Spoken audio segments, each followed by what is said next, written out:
Hello students. कोशिका के इस भाग 3 वाली वीडियो में मैं आपको भाग 2 से आगे की बातें बताऊंगा। भाग 2 में हम आपको माइटोकॉन्ड्रिया के विषय में बता चुके थे। आज हम भाग 3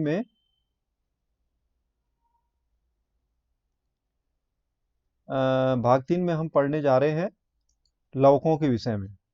लवक यानी प्लास्टिड। अ, लवक वर्णक पदार्थों युक्त कोशिकाओं में पाई जाने वाली रचनाएं होती हैं और लवक केवल पादप कोशिकाओं में ही पाए जाते हैं। जंतु कोशिकाओं में ये नहीं पाए जाते हैं। लवकों में विभिन्न प्रकार के वर्णक पदार्थ मिलते हैं। वर्णक यानी रंग प्रदान करने वाले पदार्थ या पिगमेंट्स जिसे हम इंग्लिश में कहते हैं,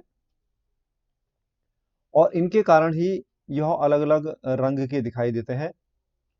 विभिन्न प्रकार के वर्णकों की उपस्थिति के आधार पर लवक जो है 3 प्रकार के होते हैं।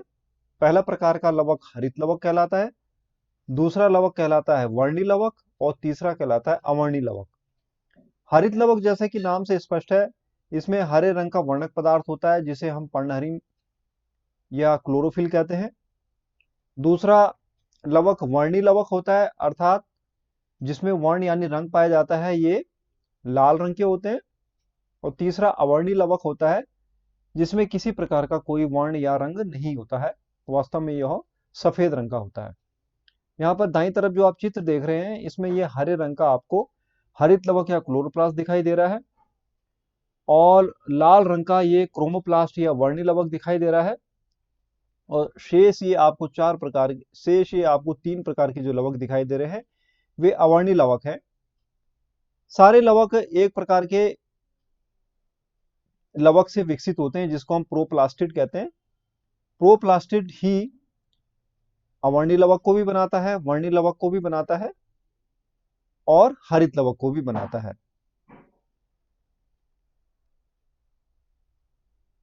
सर्वप्रथम जैसे कि आप टमाटर में देखते हैं, पहले टमाटर सफेद रंग का होता है। जब वो सफेद रंग का होता है तो उसमें अवर्णी लवक पाए जाते हैं। उसके बाद टमाटर हरे रंग का हो जाता है, अर्थात उसमें हरित लवक पाए जाते हैं। और कुछ समय पश्चात टमाटर लाल रंग का हो जाता है, क्योंकि अब उसमें हरित लवक वर्णी लवक में कन्वर्ट हो जाता है। इस तरह से लवक अपना रूपांतरण भी करते रहते हैं। हरित लवक कोशिका का वह कोशिकांग है जहां प्रकाश संश्लेषण की क्रिया द्वारा कार्बोहाइड्रेट का संश्लेषण होता है, इसलिए हरित लवक को पादप कोशिका की रसोई भी कहते हैं। हरित लवक का पौधों के लिए बहुत बड़ा महत्व है, और संपूर्ण सृष्टि के लिए ही इसका बहुत अधिक महत्व है, क्योंकि पौधों के द्वारा होने वाली प्रकाश संश्लेषण की अभिक्रिया हरित लवक के अंदर ही संपादित होती है। अवर्णी लवक या रंगहीन लवक उन भागों में पाए जाते हैं जहां सूर्य का प्रकाश नहीं पहुंचता। अवर्णी लवक अलग अलग प्रकार के होते हैं, जैसे इलियोप्लास्ट, यहाँ पर आप देख रहे हैं चित्र में इलियोप्लास्ट जिसमें लिपिड यानी तेल पाया जाता है। इटियोप्लास्ट और एमाइलोप्लास्ट जिसमें स्टार्च पाया जाता है। अलग अलग प्रकार के ये अवर्णी लवक होते हैं। वर्णी लवक रंगीन होते हैं, यह प्राय लाल, पीले, नारंगी आदि रंग के होते हैं। और जैसे टमाटर में लाइकोपिन नाम का वर्णी लवक पाया जाता है। चलिए आगे बढ़ते हैं। इसके पश्चात अब हम अपना ध्यान केंद्रित करते हैं हरित लवक पर, क्योंकि हरित लवक पादप विज्ञान की दृष्टि से बहुत महत्वपूर्ण कोशिकांग होता है।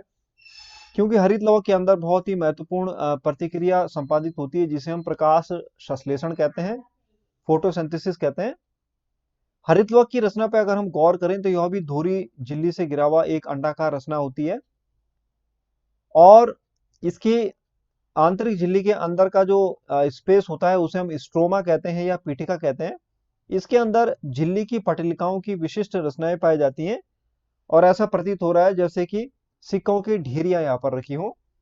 इन सिक्कों की समान की ढेरियां जो दिखाई देती हैं, इनको हम ग्रेना कहते हैं, और ग्रेना की इकाई थैलेकॉइड कहलाती है।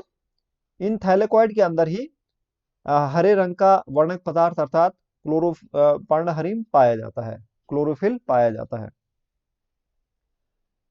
इस हरित लवक के अंदर प्रकाश संश्लेषण के लिए आवश्यक सभी प्रकार के एंजाइम पाए जाते हैं, इसलिए प्रकाश संश्लेषण का केंद्र भी हरित लवक ही होता है। प्रकाश संश्लेषण के द्वारा जो है प्रकाशिक ऊर्जा को रासायनिक ऊर्जा में बदला जाता है, और इसके लिए हरित लवक के अंदर जो थैलेकॉइड है उसके अंदर हरे रंग का वर्णक पदार्थ क्लोरोफिल पाया जाता है। इस तरह से हरित लवक का पादप के लिए बहुत अधिक महत्व है, क्योंकि बगैर हरित लवक के पादप अपना भोजन बनाने में सक्षम नहीं होते, इसलिए हरित लवक को पादपों की रसोई भी कहा जाता है। इसके बाद अगली रचना आप देख रहे हैं वो है पादप कोशिका की पाई जाने वाली एक विशिष्ट रचना, जिसे हम कहते हैं रिक्तिका या रसधानी। रिक्तिका या रसधानी एक गुब्बारे के समान फूली हुई रचना पादप कोशिका में पाई जाती है, जिसमें कि मुख्यतः पानी भरा होता है। इसके साथ साथ कई उत्सर्जी पदार्थ और वर्णक पदार्थ और कई प्रकार के मिनरल्स भी इसमें पाए जाते हैं। यह एकल झिल्ली वाली रचना होती है, इसकी झिल्ली को टोनोप्लास्ट कहा जाता है। और इस रिक्तिका का मुख्य काम होता है कोशिका का परासरणीय संतुलन बनाए रखना, और इस तरह से कोशिका के अंदर परासरणीय संतुलन बनाने में इस रिक्तिका की बहुत महत्वपूर्ण भूमिका होती है। इसके बाद जो अगला कोशिकांग है उसको हम कहते हैं तारककाय या सेंट्रोसोम। तारककाय या सेंट्रोसोम केवल जंतु कोशिका में पाया जाता है। जंतु कोशिका में एक केंद्रक के निकट तारे के समान की रचना होती है। प्रत्येक तारककाय दो भागों में बटा होता है। इसके दोनों भाग तारक केंद्र कहलाते हैं या सेंट्रियोल कहलाते हैं। तारक केंद्र एक दूसरे से 90 डिग्री के एंगल पर जुड़े हुए रहते हैं, यानी एक दूसरे के लंबवत होते हैं। तारककाय एक प्रकार की प्रोटीन की बनी संरचना होती है, और ये आपस में माइक्रोट्यूब्यूल के द्वारा जुड़ी रहती हैं। सूक्ष्म नलिकाओं के द्वारा ये आपस में लकड़ियों के गट्ठर के समान जुड़ी रहती हैं, और इनका कार्य है कोशिका विभाजन में गुणसूत्रों की जो गति है उसको नियंत्रित करना। आप अगले पाठ में पढ़ेंगे कोशिका विभाजन। उस कोशिका विभाजन के पाठ के अंतर्गत जो गुणसूत्रों की गतियां होती हैं, उन गुणसूत्रों की गतियों को नियंत्रित करने का कार्य यह तारककाय करता है। यह केवल जंतु कोशिका में ही पाया जाता है।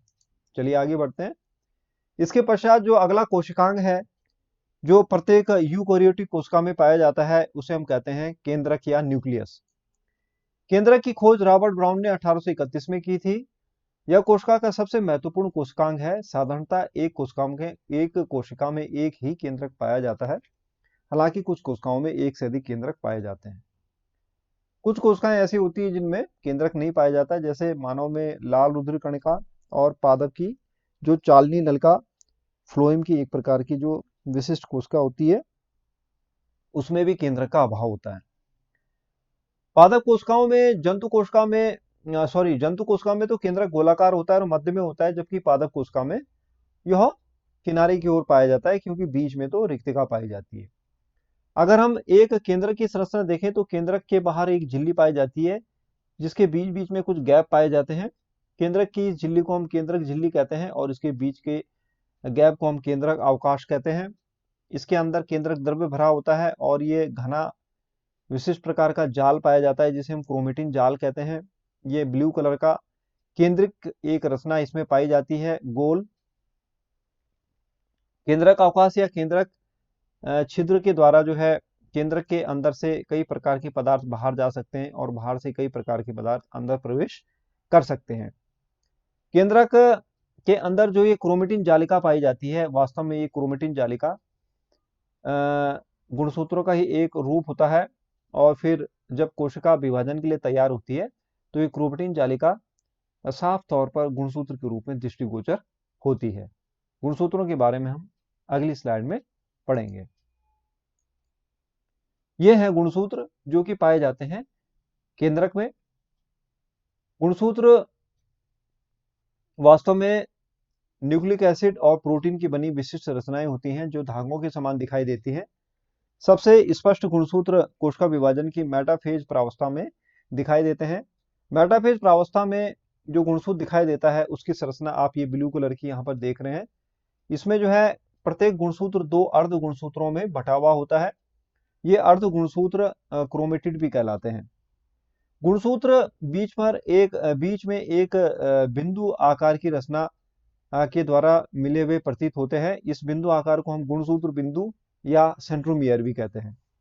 इस सेंट्रोमियर में एक बिंब के आकार की रचना पाई जाती है जिसे हम काइनेटोकोर कहते हैं। इससे पहले मैंने आपको तारककाय के बारे में बताया था कि तारककाय गुणसूत्रों की गति को नियंत्रित करता है। तो तारककाय गुणसूत्रों की गति को इस काइनेटोकोर से अटैच होकर ही करता है। गुणसूत्र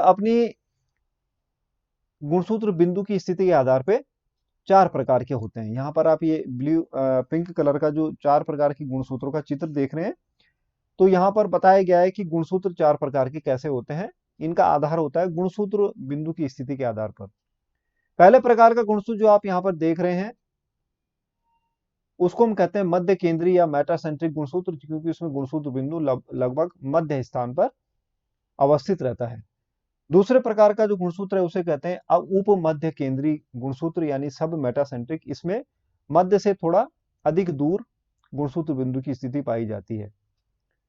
तीसरा जो गुणसूत्र होता है उसे हम कहते हैं एक्रोसेंट्रिक या अग्रबिंदु गुणसूत्र। इसमें यह किनारे की ओर और अधिक चला जाता है गुणसूत्र बिंदु, यानी इसकी सेंटर से और अधिक दूरी बन जाती है। अंतिम प्रकार का जो गुणसूत्र होता है उसको हम कहते हैं फिबोसेंट्रिक या अंतः केंद्रीय, क्योंकि इसमें गुणसूत्र बिंदु गुणसूत्र के शीर्ष पर यानी टॉप पर स्थित होता है। इस तरह से हमने 4 प्रकार के गुणसूत्र यहाँ पर देखे जो कि गुणसूत्र बिंदु की स्थिति के आधार पर क्लासिफाई किए गए।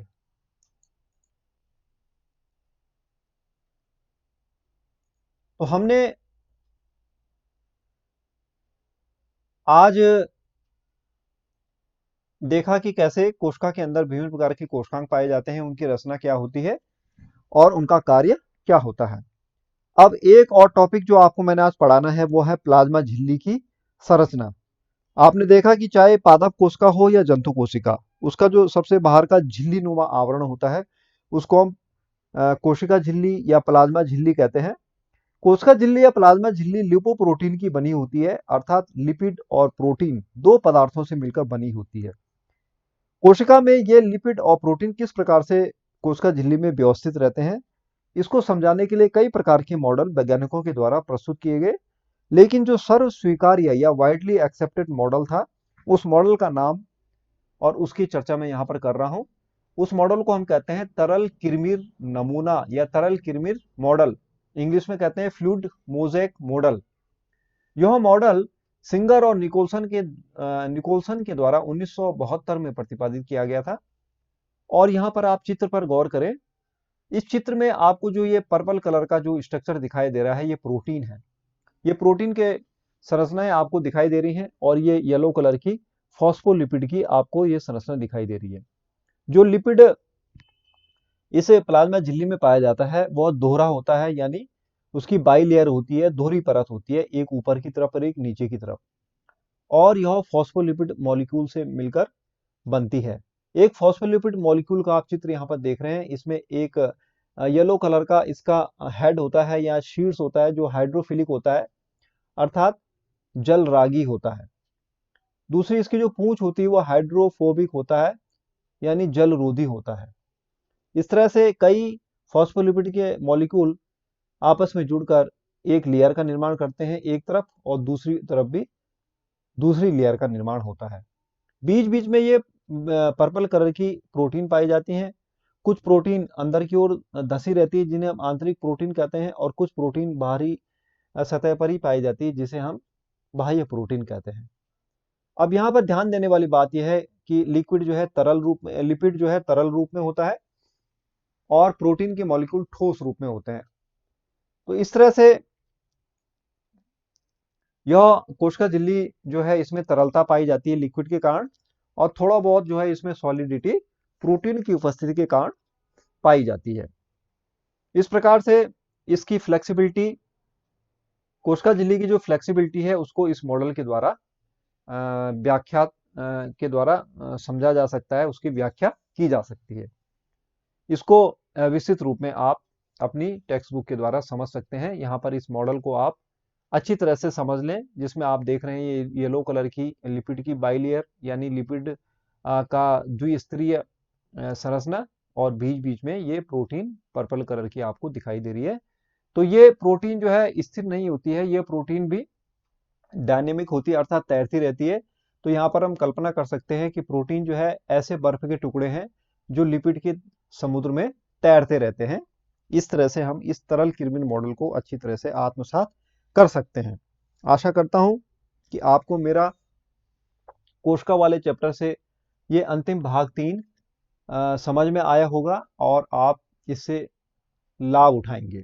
इस तरह से आपका कोशिका संरचना व कार्य वाला चैप्टर आज समाप्त हो गया है। धन्यवाद एंड बेस्ट ऑफ लक।